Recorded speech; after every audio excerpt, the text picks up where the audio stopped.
अस्सलाम वालेकुम, आप देख रहे हैं प्रोग्राम न्यूज़ फीड। मैं हूं मुर्तज़ा डार। प्रोग्राम में आज हम बात करेंगे PP 38 सियालकोट में होने वाले इंतखाबात के हवाले से। लार्जली आज सारा दिन हमने देखा कि इंतखाबात पुरअमन तरीके से हुए। कुछ इक्का दुक्का वाक़यात हुए जिसमें लॉ इन्फोर्समेंट जो है वो एजेंसीज पुलिस हरकत के अंदर आई। पाकिस्तान तहरीक इंसाफ की लीड हो या पाकिस्तान मुस्लिम लीग नून की लीड हो, इस हवाले से कयास आराइयाँ भी की जा रही हैं। फेवरेट कैंडिडेट्स का भी हमने जिक्र सुना। 8 उम्मीदवार इस हल्के के अंदर ये इलेक्शन कंटेस्ट किया उन लोगों ने। बहरहाल अब से कुछ देर कबल फिरदौस आशिक अवान साहिबा ने भी एक मीडिया टॉक की जिसके अंदर उन्होंने इल्ज़ाम आयद किया कि हमारे वोटर्स को ख़रीदने की कोशिश की गई, हमारे मेंबरान को, हमारे कैंडिडेट्स को भी ख़रीदने की कोशिश की गई पाकिस्तान मुस्लिम लीग नून की जानिब से। तो क्या मुमकिन तौर पर कोई डिफ़ीट थी जो इनको दिख रही थी, या इनके ये जो एलिगेशन है इसके कोई सबूत है इनके पास? इसको भी प्रोग्राम में हाईलाइट करेंगे और ये भी जानने की कोशिश करेंगे कि ज़िमनी इंतखाबात के ट्रैक रिकॉर्ड को देखा जाए तो माजी में अब तक जितने भी रिसेंट पास में ज़िमनी इंतखाबात हुए पाकिस्तान तहरीक इंसाफ की हुकूमत में, लार्जली उसमें पाकिस्तान तहरीक इंसाफ को शिकस्त का सामना हुआ है। इसके पीछे वजूहात PTI की करंट परफॉर्मेंस है या अपोजिशन की जो एक तगड़ी कैंपेन है उसको कहा जाए। बहरहाल इसी हवाले से अपने प्रोग्राम का आगाज़ करते हैं। प्रोग्राम में हमें ज्वाइन करें जमशेद इकबाल चीमा साहब, खुसूसी हैं वज़ीर-ए-आज़म पाकिस्तान के। इसके साथ हमें ज्वाइन करें समर अब्बास साहब, जर्नलिस्ट हैं, एनालिस्ट हैं, और हमारे साथ अदील अनवर मौजूद हैं, हमारे रिपोर्टर इस वक्त सियालकोट में मौजूद हैं। मैं अपने मेहमानों की तरफ आता हूँ, लेकिन मैं सबसे पहले चाहता हूँ कि हम अदील अनवर साहब से बात करें। अदील, ये बताइएगा कि आज सारा दिन पोलिंग का अमल कैसा रहा और आपके पास जो लेटेस्ट थी वो क्या है? सारा अमल हुआ कैसे? जी बिल्कुल जी, ये सियालकोट में PP 38 के जो है वो इंतखाबात का सिलसिला जी सुबह 8 बजे शुरू हुआ था। वो शाम 5 बजे तक बगैर किसी वक्फे के जो है वो जारी रहा।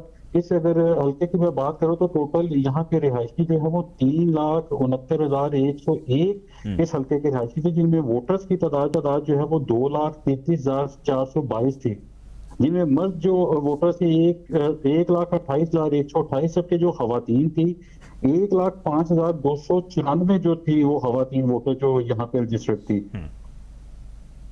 अगर टोटल पोलिंग स्टेशन की मैं अगर बात करूं तो 165 जो टोटल पोलिंग स्टेशन थे वो यहाँ पे बनाए गए थे, जिनमें 30 जो थे वो हसास तरीन, जबकि जो 68 थे वो हसास करार दिए गए थे। यहाँ पे जो सिक्योरिटी के थे वो सिक्योरिटी के लिए 3,000 से जायद जो पुलिस एहलकार थे यहाँ पे तैनात किए गए थे, जबकि रेंजर के 500 से जायद जो रेंजर के जवान थे वो भी यहाँ पे जो है वो सिक्योरिटी के जो थे सर अंजाम दे रहे थे। अच्छा अदील, ये मुझे बताइएगा कि पोलिंग का अमल कैसा रहा? कोई डिस्टर्बेंस हुई वहाँ पे? अगर हुई तो लॉ इन्फोर्समेंट एजेंसीज ने, पुलिस ने क्या लिया?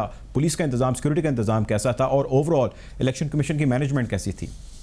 जी बिल्कुल, ये जो जिस वक्त सुबह ये पोलिंग का अमल शुरू हुआ तो क्योंकि कल रात से ही सियालकोट में जो बारिश का सिलसिला जारी था, वक्फे वक्फे से बारिश होती रही। सुबह जब पोलिंग का आगाज हुआ तो वहां पे हमने देखा कि कई जो पोलिंग स्टेशन थे वहां पे पानी खड़ा था, जहां पे जिले इंतजामिया ने तो कोई इंतजाम न किया, लेकिन जो मकामी लोग थे वो अपनी मदद आग के तहत जो पोलिंग स्टेशन के अंदर पानी खड़ा था वो मोटरें लगा के तो निकालते रहे। लेकिन पोलिंग का अमल जो है वो इंतहाई खुशगवार रहा। इक्का दुक्का वाकयात हमने देखे जहां पे, क्योंकि सियालकोट में पोलिंग की वजह से दफा 144 नाफज थी, किसी भी शख्स को जो है वो असला कैरी करने की इजाजत नहीं थी। कुछ पोलिंग स्टेशन के करीब जो है वो पुलिस की तरफ से चेकिंग के दौरान 3 अपराध को हिरासत में लिया गया, जिनके पास आशी असला जो बरामद हुआ और पुलिस ने FIR दर्ज करके उन्हें जो हवालात में उनका ताल्लुक किसी पार्टी से था? कोई ये चीज सामने आ सकी? नहीं, वो वोट कास्ट करने के लिए जो वहां पे आए थे वो किसी स्पेसिफिक पार्टी का तो नहीं वहां पे जिक्र किया गया, लेकिन जो 3 अफराद जो वोट कास्ट करने आए जिनको जो पुलिस ने जो वो किया। ठीक है, बहुत शुक्रिया जी। हमारे साथ अदील अनवर मौजूद थे सियालकोट से। गुफ्तगू का आगाज़ से करना चाहता हूँ चीमा साहब, सबसे पहले तो सर ये बताइएगा कि आज एलिगेशन अभी थोड़ी देर पहले जो है right after polling ends raise किया गया है, और फिरदौस आशिक अवान साहिबा ने कहा है कि हमारे वोटर्स को, हमारे कैंडिडेट्स को और हमारे मेंबरान को ख़रीदने की कोशिश की गई है नून लीग की तरफ से। इसके कुछ सब्सटेंशियल एविडेंसेस अगर आपकी पार्टी के पास हैं तो आपके ख्याल से पेश नहीं कर देने चाहिए ताकि सब कुछ सामने आ जाए?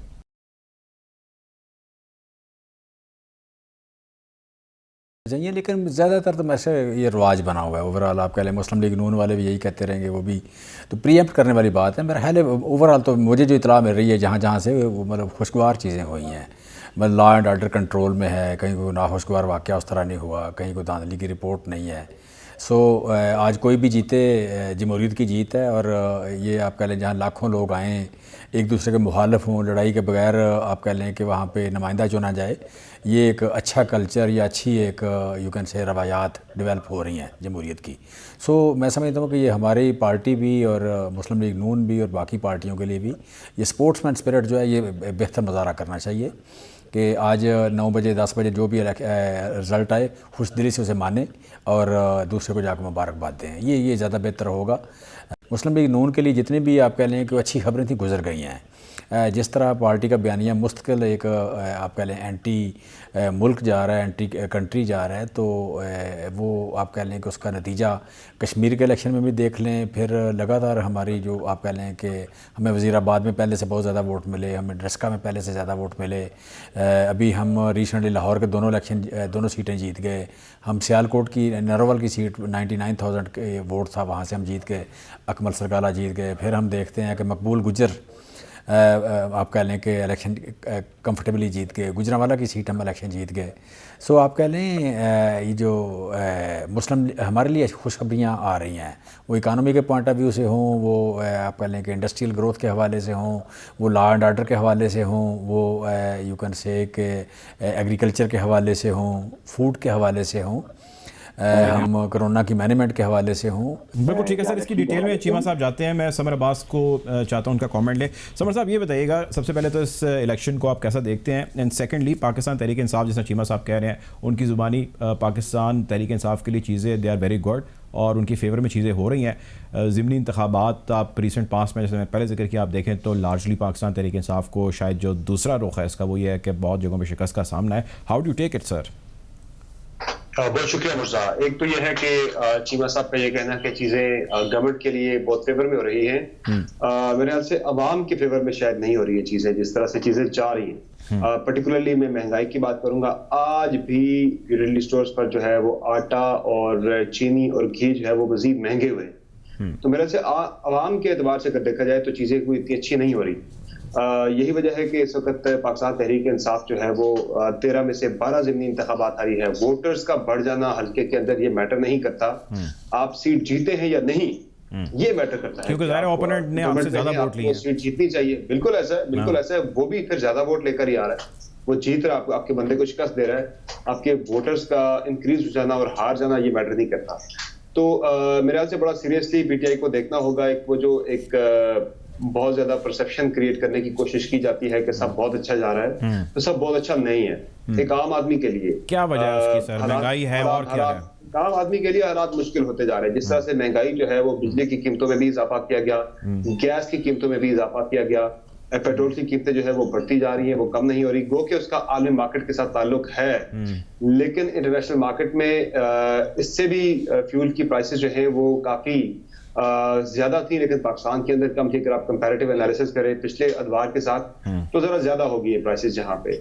इसके साथ साथ अगर आप देखें तो जो मिक्स किया जाता है कश्मीर के इलेक्शन के साथ ज़िमनी इंतखाबात के मामले को, मेरे ख्याल से उसका कंपैरिजन इतना बनता नहीं है, क्योंकि कश्मीर की पॉलिटिक्स के डायनेमिक्स टोटली डिफरेंट है। पाकिस्तान की पॉलिटिक्स के साथ उसे मिक्स नहीं करना चाहिए हमारी जो नेशनल पॉलिटिक्स है। क्योंकि ये जो आप ज़िमनी इंतखाबात जीते हैं, सॉरी जो आप कश्मीर के इलेक्शन जीते हैं, कश्मीर के जो इंतखाबात हैं उसमें लोगों ने अपने बुनियादी छोटे छोटे मसाइल पर वोट करना होता है, और उस पे फंड्स का बड़े रोल होते हैं उसके अंदर। खास, हाँ बिल्कुल, फंड्स होते हैं, बड़े मामलात होते हैं वहां पे जिनका सेंटर की पॉलिटिक्स के साथ कोई ताल्लुक नहीं होता। वहां के डायनेमिक्स टोटली डिफरेंट है कश्मीर का इलेक्शन। तो उससे मेरा से ज़िमनी इंतखाबात के साथ मिक्स नहीं करना चाहिए। ज़िमनी इंतखाबात जो है वो प्योरली आपकी परफॉर्मेंस इन पंजाब एंड आपकी परफॉर्मेंस इन सेंटर जो है वो यहाँ पे गेज हो रही होती है, या फिर इन केपी। क्योंकि आपने जो कश्मीर के इलेक्शन में सीटें उठाई हैं उसमें तो कश्मीर की पिछले 5 साल गवर्नमेंट वहां पे नून लीग की थी, तो उसमें जाहिर है जो इनकम्बेंट गवर्नमेंट होती है उसके खिलाफ लोग वोट करते हैं, सेंटर की पार्टी के लोग हक में वोट करते हैं, माजी में भी। पिछले आप जितने इंतखाबात उठा के देख लें 1975 से ऑनवर्ड आजाद कश्मीर के, तो वहां पे सेंटर की पार्टी हमेशा इलेक्शन जीतती आई है। हाँ। तो पीटीआई ने बिल्कुल ये नहीं कि जो माजी के अंदर बहुत बड़ा कारनामा सर अंजाम नहीं दिया, माजी के अंदर ऐसी कस्टम एक रवायत रही है कि जो वफाक के अंदर है वही जो है कश्मीर के अंदर बनाता है। बैक टू यू चीमा साहब, ये बताइएगा जिस तरह समर ने ये पॉइंट्स रेज किए हैं, 13 में से 12 इलेक्शन आप ज़िमनी इंतखाबात हार चुके हैं अक्रॉस द कंट्री, आपकी महंगाई के हवाले से जो पॉलिसी है वो क्रिटिसाइज हर जगह पे हो रही है अवामी हल्कों के अंदर, तो उसको बहुत ही आड़े हाथों लिया जा रहा है। मुझे याद है आपसे एक प्रोग्राम के अंदर गुफ्तगू हुई थी और आपने महंगाई के हवाले से जिक्र ये किया था कि फैब्रिकेटेड ज़्यादा है, इस चीज़ को हाईलाइट थोड़ा ज़्यादा किया गया, हाइप ज़्यादा की गई। पाकिस्तान के साथ मामलात महंगाई के हवाले से ऐसे नहीं है जैसे हैं। आप कैन यू रिपीट दैट कि वो सारा जो हमने एक दफ़ा डिस्कस किया था व्हाट वाज दैट, ताकि उसको हम एक दफ़ा दोबारा ज़रा रिव्यू कर लें, ऐसा ही है कि नहीं है? मैं आज ये मीटिंग में था तो उसमें डेफिनेटली मैंने एनालिसिस बनाया हुआ था, तो उसमें आप कह रहे हैं कि रिसेंट जो हम देखा है कि प्री कोविड और आज कीमतों का आप कह रहे हैं कि है क्या एनालिसिस क्या है, तो ग्रेन्स में कोई 70% कीमत बढ़ी है इंटरनेशनली। हम गंदम की, चावल की और मकई की बात कर रहे हैं। हर चीज में कोई 90% कीमत बढ़ी है और एनर्जी में कीमत को 95% बढ़ी है। और फर्टिलाइजर जो है, फर्टिलाइजर में जो कीमत बढ़ी है वो आप कह रहे हैं 115% कीमत बढ़ी है। यूरिया की बात कर लें, डीएपी की करें, टीएसपी की बात करें, हम ऑयल, गैस और कोल तीनों की अगर कीमत देखें तो ये कोई ऑलमोस्ट 95% बढ़ी है। फिर हम ये देखते हैं निकल वगैरह, ये वो जितनी भी दातें हैं इनकी कीमत भी ऑलमोस्ट 60% बढ़ी है। बेसिक आप जिस बात का थोड़ा सा लोगों को अंदाजा नहीं हो रहा कि पाकिस्तान में कीमतें इन सारों से कम बढ़ी हैं। उसकी बुनियादी वजह ये हुई कि हमने कोविड को बेहतर मैनेज किया। जिन मुल्कों ने कोविड को बेहतर मैनेज नहीं किया वहां माइंस बंद हो गई, वहां ऑयल के वेल बंद हुए, वहां पे फैक्ट्रियां बंद हुई, प्रोडक्शन नहीं हो सकी, यूरिया की प्रोडक्शन नहीं हो सकी, डीएपी की प्रोडक्शन नहीं हो सकी। आप कह लें कि वहां पे ऑयल उस तरह प्रोडक्शन नहीं हुई, कोयले की कानें बंद हुई, माइंस की दूसरी आप कह लें मेटल्स की बंद हुई, फैक्ट्रियां बंद हुई। ये तो आप लकी हैं कि चाइना चलता रहा। चाइना भी अगर कोविड में फंस जाता ज्यादा जिस तरह अमेरिका फंसा है, यूरोप फंसा है, तो इस वक्त दुनिया में चीजें ना मेरी होती। हमने बेहतर मैनेज किया है, हमारे पास महंगाई कम हुई है। आपके पास जो कीमतें तय हैं बड़ी थोड़ी कीमतें तय हैं। आपके पास गन्ने की कीमत तय है और आटे की तय है। इसके अलावा बाकी आपकी मोस्टली मार्केट इंटरनेशनल मार्केट से चलती है। हमने उसको बेटर मैनेज किया है कि हमारी कीमत कम बढ़ी है। आज भी जो बात है कि हम अगर बात करें इसकी क्या ये जो लेकिन चीमा साहब एक सवाल है, सवाल ये है, मेरे बल्कि दो सवाल हैं से जुड़े, वो ये है कि लोगों का इस चीज़ से कोई ताल्लुक नहीं है, ना वो इन दाव पेचों, इन गिमिक्स को, इन चीज़ों को जानते हैं।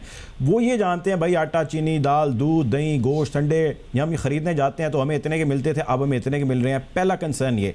दूसरा ये कि अगर इंटरनेशनल मार्केट में जिस तरह बता रहे हैं कि कीमतें ज़्यादा हुई हैं, पाकिस्तान में सबसे कम रहा है उसका परसेंटेज या ग्राफ, तो गवर्नमेंट्स बहुत सारी हैं जो सब्सिडाइज करती हैं बहुत सारी प्रोडक्ट्स। आपने 2 आइटम्स हैं जिनको फिक्स कर दिए जिनके रेट्स, लेकिन बहुत सारी चीज़ें इस पर सब्सिडी गवर्नमेंट दे सकती है या कोई और वे आउट कर सकती है जिससे वो फूड इन्फ्लेशन को कम कर सके। तो लोगों को तो खाने पीने की चीज़ें जो है वो ख़रीदना मुहाल हो चुका है उनके लिए। 165 रुपये दर्जन अंडे आज का रेट है।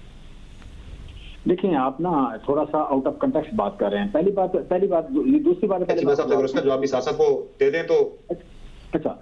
दूसरी बात आप देखिए बेसिकली कि ये जो गवर्नमेंट सब्सिडी दे, गवर्नमेंट ने सब्सिडी दी है इसलिए प्राइस कम बढ़ी है। इस वक्त अगर आप देखें तो ऑयल की कीमत तो सारे मुल्कों के लिए बढ़ी है, क्रूड ऑयल की, लेकिन हम खत्ते में सबसे सस्ता तेल दे रहे हैं और उसकी बुनियादी वजह कि हमने सेल टैक्स में या टैक्स से कम किया है, इसलिए गवर्नमेंट को उसमें टैक्स अब नहीं मिल रहा, ये बड़ा थोड़ा टैक्स मिल रहा है, इसलिए कीमत ये है। अगर आप नून लीग के दौर में देख लें कि कितने डॉलर का बैरल था और तेल की रुपयों में कीमत क्या थी, ये डॉलर में कितने सेंट का उस वक्त तेल था, और पीपल्स पार्टी के दौर में देख लें, हमारे दौर में देख लें, इस वक्त आप कह लें कि 115 रुपए का जब पीपल्स पार्टी का दौर था तेल हुआ, या 115 या 18 रुपए का इसका हुआ तेल पीपल नून लीग के दौर में हुआ, उस वक्त इंटरनेशनल कीमत क्या थी और डॉलर क्या था, आप पैरिटी निकालेंगे सर तो इनका इतलाक ग्रास रूट लेवल तक नहीं हो पाता। एक मिनट जी। दूसरी जो इसमें बात है कि आप कह लें कि लोगों को कोई नहीं होता। आपके घर में आपकी एक सैलरी है, ये मेरी एक सैलरी है, तीसरे आप कह लें यहाँ पे समर साहब बैठे हैं, अगर खुदा न खास्ता वो कम हो जाए तो आपके घर वाले कहे कि हमें इससे गर्जी को नहीं है। आप कह लें हम नहीं जानते कि आपकी सैलरी कम हुई है या नहीं, आपकी नौकरी है या नहीं है, हमें तो ये मिल चीजें चाहिए। तो क्या वो रवैया इंसानी होगा? क्या वो रवैया जो है जी समर कैसे रिस्पॉन्ड करेंगे अगर आपकी सैलरी कम हो जाए और आप जो है वो कहें कि नहीं हमें वो डिमांड्स हमारी पूरी की जाएं? एक और दूसरा सवाल इसी से जुड़ा कि चीमा साहब ये कह रहे हैं कि जो ये चीज़ कही जा रही है ऐसी नहीं है, things are different, how do you respond to it? अच्छा, एक चीज तो यह है कि जो इंटरनेशनल दुनिया भर में महंगाई से कंपैरिजन दिया जाता है, ड्रॉ किया जाता है पैरेलल। एक चीज हुई है कि चलिए जो ऑयल की प्राइसेस हैं उसका बढ़ना चले समझ में आता है कि हम उसे इंपोर्ट करते हैं। गंदम तो हमारी अपनी, इस दफा आप खुद कह रहे हैं कि बम्पर क्रॉप हुई है, फिर गंदम आटा फिर क्यों महंगा हो रहा है। इसके अलावा चीनी गन्ना हमारे अपने मुल्क के अंदर उगता है। हम ये गिला करते हैं कि जो शुगर कैन जो ग्रोअर्स हैं गन्ने के, उन्होंने दीगर जो थी उनकी जगह पे भी उन्होंने गन्ना काश्त करना शुरू कर दिया है।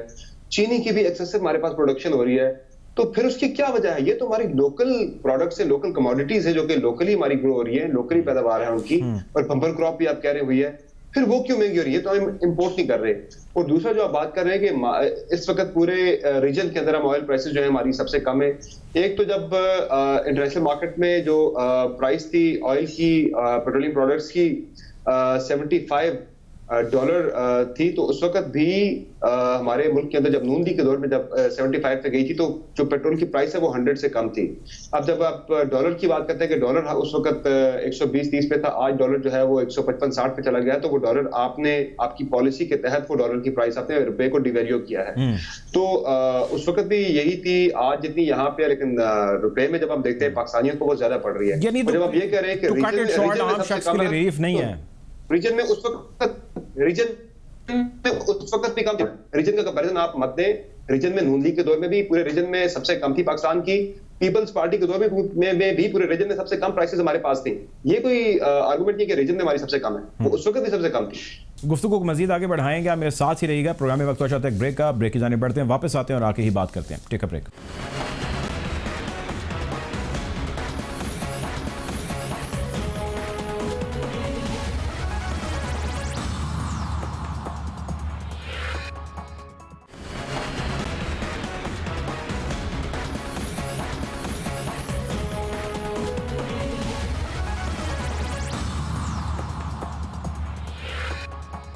Welcome back after the break. गुफ्तगू हम कर रहे थे PP38 के इंतखाबात के हवाले से, और खैर गुफ्तगू कहीं की कहीं निकल गई। अच्छा, गुफ्तगू आगे बढ़ाते हैं सर। मैं चाहता हूँ अब थोड़ा सा जो ओवरऑल पॉलिटिकल डायनामिक्स है इससे आगे निकलें। चीमा साहब, PP38 का इलेक्शन जो आपने देखा, ये जो चल रहा है, हमारे यहाँ एक सिलसिला चल पड़ा है, और वो सिलसिला ये है कि कोई भी इलेक्शन हो, पिछली कई दहाइयों को मैं जिक्र कर रहा हूँ, हर इलेक्शन के हो जाने के बाद इलेक्शन कमीशन को या उस सिस्टम को मोर्द इल्ज़ाम ठहराया जाता है। ये यूं ही चलता रहेगा सिलसिला, या जो आप नए रिफॉर्म्स ला रहे हैं उसको सब मनोन तस्लीम करेंगे और चीज़ें बेहतरी की तरफ चलेंगी? देखिए, मैं समझता हूँ रिफॉर्म आ भी जाएं तो रवैया चेंज करने की जरूरत है। ये आप रिफॉर्म भी आ जाएं, जो गवर्नमेंट जो है आप इंटरनेशनल मुबस्सर जो हैं, साफी जो हैं, अवाम की सेटिस्फेक्शन के मुताबिक भी फैसला कर ले और मरियम बीबी ना माने या मैं ना मानूं, तो ये ठीक नहीं है। बेसिक बात है कि रिफॉर्म भी होने चाहिए, इलेक्शन ट्रांसपेरेंट होना चाहिए। कैसे रवैया कैसे ठीक करें जी, रवैया चेंज होना चाहिए। कैसे ठीक करें रवैया? रवैया मुझे सच्ची बात है ये तय करना पड़ेगा। इसमें ये जो PTV जो प्रोग्रामों में या टॉक शोज में बदतमीजी होती है, असेंबली में जो बदतमीजी होती है, ये गाली का कल्चर बन गया, एक बदतमीजी का कल्चर बन गया, ये तय करने वाली बात है। ये कुछ लोगों ने समझा कि हमारी मुनाफली है या हमारी सक्सेस की वजह बन गई। यहाँ ये शुरू हुआ, बेसिकली ये कल्चर शुरू हुआ। लेकिन सर मेरी नहीं, अगर आप नून लीग को मुर्द इल्जाम ना ठहराएं, मतलब मैं आपकी पार्टी का जिक्र कर रहा हूं, आप अपनी पार्टी में देखें। मैंने आपको थोड़ी देर पहले कहा फिरदौस आशिक साहब विधानसभा टीवी पे आई हैं, उन्होंने कहा कि जी इन्होंने हमारे कैंडिडेट्स खरीदे हैं। ये बहुत बड़ा एलिगेशन है अगर आप इसको समझें कि आप किसी के बंदे बाय कर रहे हैं, आप पैसे की रेल पेल हो रही है, आपके पास सबूत है तो सर लेके आए। देखिए, मैं इस बात को एंडोर्स नहीं कर रहा ना। मरियम उनके साथ सबूत है तो वो लाएं, अपना क्या नाम, फिरदौस आशिक साहब लाएं। मुझे नहीं पता, लिहाजा मैं यहाँ नहीं कहूँगा इस बात को। मैं इस बात को बिल्कुल नहीं इस तरह कहूँगा। लिहाजा आप कह लें कि ये ओवर रवैया चेंज होने की जरूरत है। मुझे जो अभी तक इतना मेरी सियालकोट में मतलब इलेक्शन मुनासब हुए हैं, इलेक्शन में कोई इशू नहीं है। लेकिन मुझे पहले अभी एक जगह बात हो रही थी कि शाम को क्या होगा, तो मैंने कहा शाम तक या हम जीत जाएंगे या नून लीग तक बहुत बड़ी धांधली हो जाएगी। अब वो अगर मतलब इन दो में से काम होना है। लिहाजा आप कह लें ये जो बहुत बड़ी धांधली वाला काम है, ये देखिए कश्मीर में जो नून लीग की हुकूमत है, नून लीग आप कह लें उन्हीं का वज़ीर आज़म बैठा है, इलेक्शन कमिश्नर उनका लगाया हुआ है, फिर भी धांधली का इल्जाम लगा दिया। तो ये रवैया चेंज होना चाहिए। अगर किसी ने आप कह लें कि आप साफी मतलब वहाँ पे थे, जरूर आपको बात करनी चाहिए। वहाँ पे इंटरनेशनल पर्सन भी होंगे, उनको बात करनी चाहिए। अगर कुछ चीज ऐसी हुई है तो सामने आनी चाहिए। और जमहूरियत होती फ्री एंड फेयर है, इलेक्शन तो होता ही फ्री एंड फेयर है, ये जमहूरियत होती ही ट्रांसपेरेंट है। इसमें ट्रांसपेरेंट जो जमहूरियत होती है, इसमें ना करप्शन होती है, ना इसमें आप कह लें कि मनी लॉन्ड्रिंग होती है, ना इसमें रिगिंग होती है। रिगिंग वाली जमहूरियत कोई बंदा नहीं मानता उसको। अच्छा सर, मेरा अब आपने एक चीज़ सर, एक चीज़ रवैयों का आपने जिक्र किया, मैं एक जिक्र करना चाहूँगा यहाँ पे, आपने कश्मीर इलेक्शन का भी जिक्र किया। अब ये जो दो कैंडिडेट्स खड़े थे पाकिस्तान तहरीक इंसाफ की जानिब से, जिनका भी तय होना बाकी है कि वज़ीर आज़म कौन होगा, एक सुल्तान साहब जो पहले भी रह चुके हैं प्राइम मिनिस्टर, दूसरे आपने कैंडिडेट खड़े किए सरदार तनवीर साहब इस्लामाबाद वाले, सेंटोरस वाले। अब ये वही साहब हैं जिनके बारे में प्राइम मिनिस्टर खुफगी का, नाराज़गी का इजहार कर चुके हैं, इनके ऊपर जो करप्शन के चार्जेस हैं उसको इन्वेस्टिगेट करने का जिक्र कर चुके हैं, इन पे हरासमेंट के चार्जेस हैं, मतलब जिनके ऊपर कोर्ट्स ऑर्डर दे चुके हैं कि भाई इनके ऊपर FIR दर्ज की जाएँ। तो आप अगर ऐसे लोगों को, कैंडिडेट्स को मैदान में उतारेंगे और उनको ऐसी जगह की वजारत उज़्मा देने की बातचीत होगी, अंडर कंसिडरेशन होगी, तो क्या ये रवैया गलत नहीं है सर? डॉक्टर साहब सच्ची बात है, मैं ऑन ऑफ कह सकता हूँ, मैं आपसे पहले आदमी जैसे बात कर रहा हूँ। मैं आप पहले आदमी, मैंने सरदार इलियास पे इस तरह का कोई एलिगेशन नहीं देखा। ये अखबारात में छपी हुई है, सरदार इलियास भी रहते हैं, फिर पंजाब में आप कह लें कि डॉन अखबार की खबर मैंने अपने प्रोग्राम में सर जिक्र किया। अच्छा मैं सिंपल आपको ये बताऊं कि मेरी वाइफ का, मेरा तो इनके घर आना जाना नहीं है, लेकिन मेरी वाइफ का है, इनकी वाइफ मेरी वाइफ की अच्छी दोस्त है, लेकिन मैंने कभी सच्ची बात सुना नहीं है ऑनेस्टली। मैं ये नहीं सर, इसके FIRs भी हैं, मैंने इसके FIRs भी हैं, कोर्ट के ऑर्डर्स भी हैं, इस तरह प्राइम मिनिस्टर की नाराजगी की खबरें भी हैं, आ जाते हैं छोटे मोटे ऑर्डर, प्राइम मिनिस्टर की नाराजगी की खबरें भी हैं। तो खुदा न खास्ता हरासमेंट बहुत बड़ा इल्जाम है सर, हरासमेंट के भी हैं, हरासमेंट के भी हैं, जिसकी बेस पे अदालत ने कहा है कि खिलाफ FIR की जाए। थोड़ा जाती करें आप। नहीं चीमा साहब इसमें मैं थोड़ी सी जरा वजाहत करता जी समर कुछ कहना चाहेंगे कि बिल्कुल ये आज से कोई 4 हफ्ते पहले इस्लामाबाद की एक सेशन कोर्ट ने जो है, लोअर कोर्ट ने वो फैसला दिया है चीमा ये तनवीर इलियास साहब के खिलाफ हैरेसमेंट के केस में उनके खिलाफ पर्चा दर्ज करने का एक फैसला दिया था। और वो पर्चा दर्ज हो भी गया उनके खिलाफ FIA साइबर क्राइम विंग की तरफ से हरासानी के हवाले से। एक जवान को सेक्सुअली एक्सप्लिसिट वीडियो भेजने का ये केस है उनपे। और दूसरा जो उन्होंने कश्मीर के अंदर एक परसेप्शन बनाने की कोशिश की कि इदारे उनके साथ है, फौज उनके साथ है, कुछ इस तरह के कुछ लोग पकड़े भी गए थे, कुछ पैसे के लेन देन के मामला भी थे उन पर। ये चीजें हैं, ऑन द रिकॉर्ड है ये। और अगर उन्हें प्राइम मिनिस्टर बनाया आजाद इमरान खान साहब, तो फिर ये नून लीग का जो बयानिया है इदारों के हवाले से, फिर उस बयानिया पर मोहर तस्दीक सख्त हो जाएगी, बिल्कुल हो जाएगी। तो इस तरह की चीजें हैं। और लेकिन जहां तक कश्मीर के इलेक्शन की बात है, वो मैंने पूरा इलेक्शन ऑब्जर्व किया है, मॉनिटर किया, सारा वोटिंग से लेकर काउंटिंग से लेकर कंसोलिडेशन ऑफ रिजल्ट्स।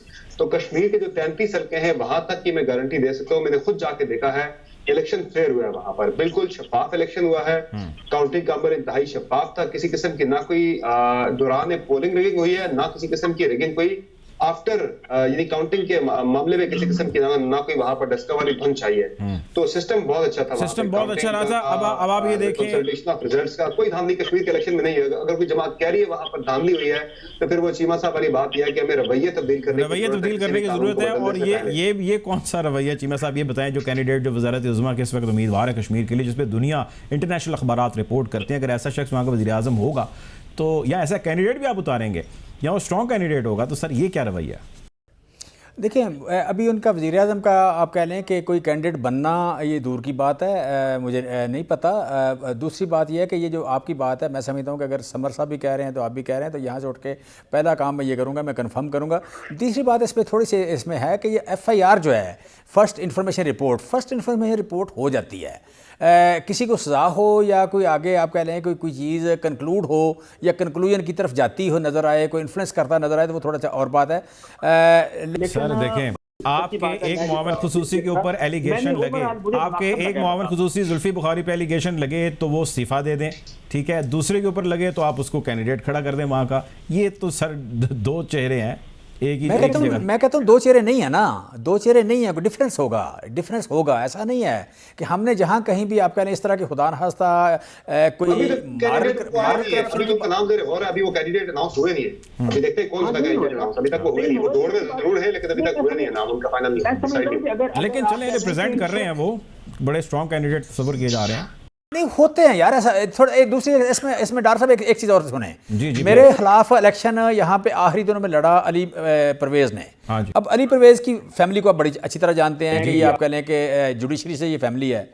जब मरियम बीबी डिस्क्वालीफाई हुई मेरे ख़िलाफ़ इलेक्शन, मरियम बीबी लड़ रही थी तो डिस्क्वालीफाई हुई, तो अली परवेज़ का जो आप कह लें कि निशान था वो था टेलीविज़न था, और डेट गुजर चुकी थी, वो टेलीविज़न इनको निशान नहीं मिल सकता था इसका शेयर का, तो ये निशान ले आए। इलेक्शन कमीशन से इन्होंने नहीं लिया, सुप्रीम कोर्ट से आए ले गए।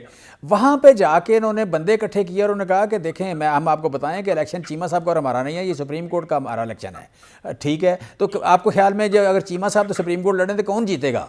ये आपके लिए इस तरह की बातें कैंडिडेट कर जाते हैं, ओवरस्टेप कर जाते हैं।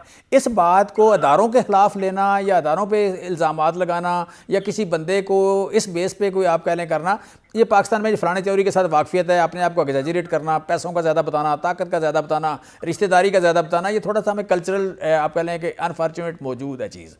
लिहाजा इतनी छोटी बातों को आप किसी के डिस्क्वालिफिकेशन या आप कह लें कि किसी का किसी के किरदार पे वो नहीं है, ये इसे तो लोग बड़ी छोटी सी टेस्ट लेते हैं इस बात को, या चालाकी लेते हैं, या थोड़ा सा आप कह लें कि जिसे कहते ज़माना साजी, इसे ज़माना साजी कहते हैं।